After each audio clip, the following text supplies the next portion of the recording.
everybody, it's EJ again from the Siggraph show floor at the famous MAXON booth in glorious Los Angeles, California. Yeah, I don't know.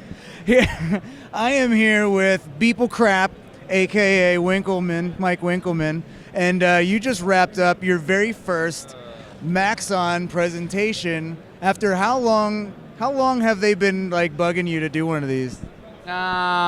Well, they asked me a while ago, and then I said no, and then they actually kind of just stopped asking me.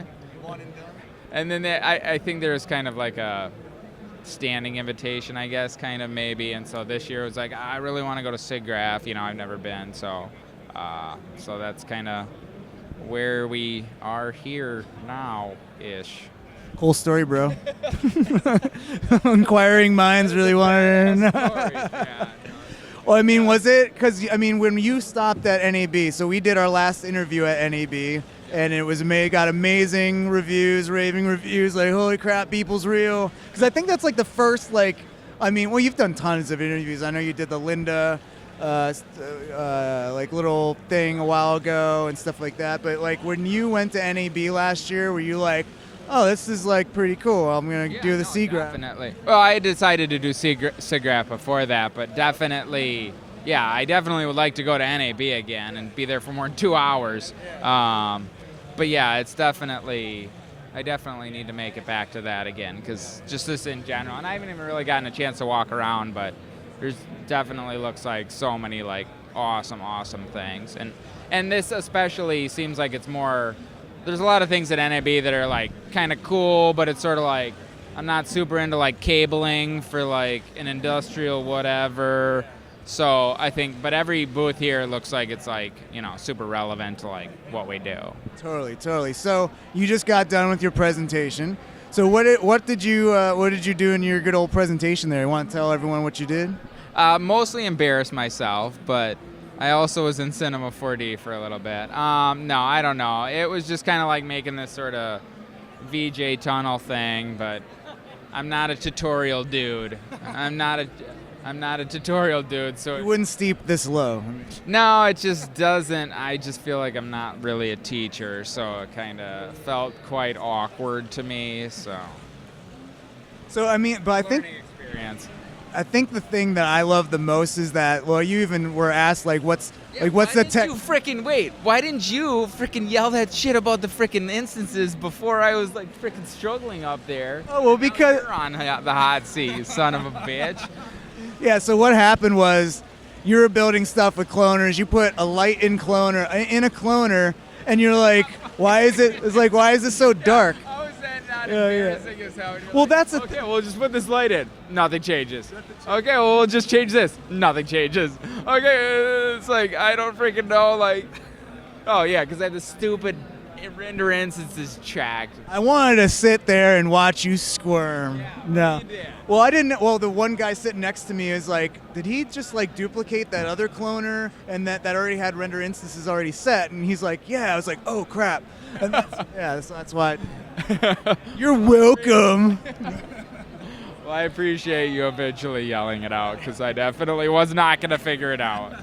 Well, and that was the nice way to end the whole thing, yeah. But someone asked a question about your process or whatever, because I think what's great about what you're doing is it's like you're taking the tools existing. You're not doing anything crazy technical. You're just being very creative, and you're just being very creative with very simple tools and making really cool stuff. And I mean, that's why I always encourage people to just be good at design, because 3D is just a tool. Like, you're an amazing designer. You'll make a freaking poop emoji look like the most futuristic, cool poop emoji ever, because you're a good designer. Person in front of it. Put a tiny person in front of that, maybe inside the poop emoji too. He's like waving at the other guy outside of it with a Jansen backpack. Yeah, I think it's easier to get sort of hung up on the technical stuff, because it's a little more cut and dry if you know it. Either you know how to, like, you know, rig something, or, you know, UV map, blah blah blah, versus design stuff is very, it's harder to feel like, well, I learned that and I'm on to the next thing, because you can always get better at it. It's very, and it's much more subjective of like being good. So, but yeah, technically it's very binary. It's like you know it or you don't. So I think it's kind of, hard to. And I've been, I kind of pick a focus each year for the like everydays, and this year I've been kind of trying to focus on like lighting and composition and just some of the like fundamentals, color of design that, not so much a specific piece of software or new technology. Right. So when you approach a project, and do you ever go into it like, I don't know how to do this technically, but I'm just going to try to figure it out along the way? Or do you like to have a good idea of like, okay, I'm going to make this and I think I know how to do this? You mean like professionally or personally? For every day. How do you approach each? I would say professionally, I try not to like overpromise too much. Like if I don't know how to do it or am pretty reasonably confident that it's not too outside my wheelhouse, I'll tell the client that it's like, yeah, you should probably find somebody else for this because I don't know how to do it, and you're going to be paying me to learn. But I think for daily stuff, I'll occasionally stretch out a little more, because it's like at the end of the day, if I can't figure it out, I'll just say fuck it and do something else like different. So it's kind of, there's not as much risk involved, and it's a small project, so it's sort of like that also minimizes the risk, because at most I'm going to waste an hour or 45 minutes or whatever. So, but yeah, I would say in general, I probably don't like really concentrate on trying to solve things when I don't know them. I just do something else. So I feel like I should probably be a little more like, okay, fuck it, I'm gonna fucking figure this out, instead of just being like, I can't figure it out, screw it, doing something. Yeah. So. Well, I think that's a great way to approach things, where you're just like, all right, because if you don't know how to do it, or you don't know how to do anything, you're just not going to start.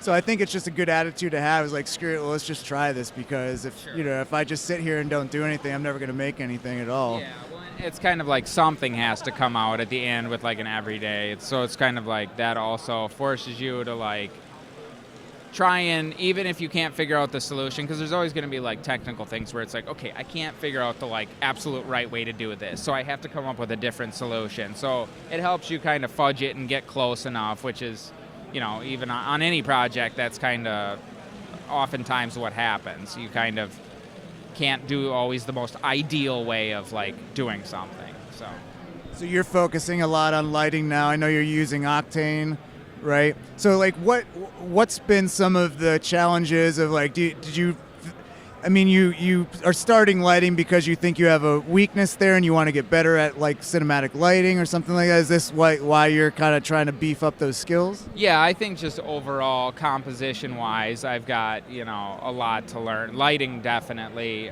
color too. I just feel like there's a huge amount of, room to grow in color and composition, and just setting up. I've been trying to do sort of everydays, the stuff that's maybe have a little more narrative feel, something that seems like it's telling some sort of story or some, implied story. Obviously, it's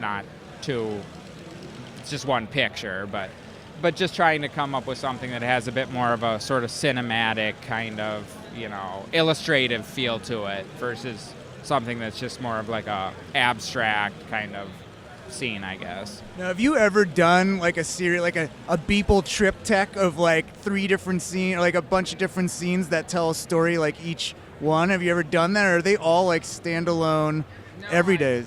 Yeah, they're all standalone, but that's a good idea, and I've kind of thought of that sort of kind of like slowly over the course of a couple days or whatever, telling a story and having like everydays that kind of people could follow along with. But yeah, no, I think that would definitely be something. It's cool. I think I just need to, because the problem right now, just for the past couple months, whatever, is there'll be days where I've got like a decent amount of time, decent being a couple hours, and then there are times where it's like, okay, I just need to crank out a freaking pile of butt trash and freaking move on. So it's sort of like, I would need a good like, okay, these 2 weeks are a little slow, going to be a little chill, I could actually, set aside a decent amount of time for the next 2 weeks to the everydays each day. So. I mean, I keep forgetting you also do your like big, like very long, like minute long, like short film pieces, I guess you would call. You do one of those every year, right? Or it's usually been about like 2 years. They've been kind of getting longer and longer just because it's sort of like, I've got more sort of work that I've been doing, freelance work and stuff like that. But yeah, I'm working on one. It's still got a ways to go, so hopefully by the end of the year I could get it out, but I don't know. Should make it like the Olympics, like the Beeple Olympics where you have the summer games and the winter games, and it's like every 2 years. I wish I could, I don't know, I wish I was better at setting deadlines for that I could find a way to set, or milestones or something that would be able to like keep momentum with the project, because I don't know, I'm sure it's like a lot of people experience where if you kind of put something away for a week or 2 weeks because shit gets busy, then it's like coming back to it, it's like, what the hell was I doing? And it takes so much time to get the like momentum of the project back. So I feel like I need to come up with a better way to like keep short films moving forward, just to kind of. I mean, you really have no discipline or no drive to keep something going long term. That's one thing I know about you. Well, I honestly feel like I don't that much. I feel like I honestly, in some ways, just kind of got lucky in that I built up enough momentum with the like Everyday's project to kind of keep it going. Like it's the momentum, it's not me, and I just got lucky to build up that momentum. Because yeah, I wouldn't really consider myself like a disciplined person or somebody who like, if I fucking say I'm gonna do it, I'm doing it. You don't even know. So it's definitely, yeah, it's I don't know.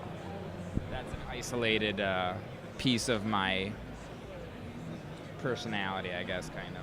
Awesome. Well, you now officially have your own fan club called the Beeple's People. Where the Brograph podcast, that's a new segment called Beeple's People, which is actually a really cool thing. We were a part of it last night on the podcast, where they take your everydays and they like critique it and like see what's going on, like try to figure out like, oh, this is like some octane scatter going on, all this other stuff, and try to make elaborate backstories for the rando dudes that are all over the place and stuff like that. Speaking of rando dudes, there is a photogrammetry place in the Mall of America, and we took our kids to the Mall of America, and we're just kind of wandering around. I'm like, oh, what the fuck is that? And it's like, so we went and got ourselves scanned, or I got myself, my wife obviously didn't, but I got myself scanned, so I've got like, so coming soon, that rando dude will actually be me. Can we do like 3D prints of like you? Yeah, that's what they mostly do. The company kind of, I wouldn't recommend them, to be quite honest. Their customer service has been pretty shit. But yeah, that's mostly what they do is 3D prints of like you scan yourself and you get your thing. So I came in there, I was like, I don't care about the print. I just want the FBX file of me. So like no Beeple bobbleheads in the future, like 3D printed. That's probably action figure, the everyday action figure with posable arms. Yeah, no, we're just gonna stick to the 2D things. Lewandowski, he's selling some stuff. He's got a store. I mean, come on. You want to make like a full-length body pillow? That chest thing? Yeah, $30,000 or so? Was it 30? I thought it was like $90,000. I don't know. Maybe it was 30. It was ridiculous. Yeah, it was just like, and I think I messaged him and was just like, is this like legit? And you're going to buy it, right? Yeah, it's like legit. And it's like, what the fuck? That's crazy, though. Someone's going to buy it. That's the sick thing about it. They do it for his sake. It's freaking sweet as hell. Someone bought my chest set. I'm taking next year off. Yeah, those pillows, though, are freaking creepy as shit. Beeple full-length body pillows with your 3D scan. I'm telling you. Take that idea, run with it. I'll just take 10% or something. Keep it in mind. All right, so you got one more presentation to go, right? When is it, and what are you going to be covering there? It's on Thursday morning. What time? 10:30 Pacific. Yeah, and then I'm like kind of like how to build out like sort of like a city, like a 3D sort of city, stylized, not like a realistic city, more of just like a sort of sketch and tune. Or actually, I think it uses the like cell renderer, but just like very simple, just kind of showing the like edges, city, just kind of basically kind of focusing on modeling. And you know, again, it's kind of like tailored towards people who like don't know what modeling means. When you say I modeled something in a computer, it's like, what the hell does that mean? It's kind of showing how you can start from a cube and in the end, you know, with cloners and this and that, get a very complex shape that you could use as like a design or like a greeble or something like that to like, yeah. Well, awesome. So Thursday, 10:30, watch this man live. And a full length one this time, maybe. Yeah. I don't know. I can't be in the audience to point out your render instances. Why So not? I'm not gonna. I'm leaving tomorrow. Awesome. So I'll maybe. And they don't even do a chat room. Maybe I'll have like Yeah. just leave your phone out and they'll like text you like, hey, asshole. Dude, click this box. Dude, click the ran. Yeah. Sweet. Well, thank you so much. It's awesome to have you part of like the whole MAXON crew this year, and really appreciate you taking time out to talk to the little YouTube audience out there. I know everyone loves you. They want their full-length body pillows of you, and so they can cuddle with you at night. But that's it for now with Beeple here. Mike Winklemann from the show at Siggraph at the MAXON booth. See you guys in the next interview. Bye, everybody.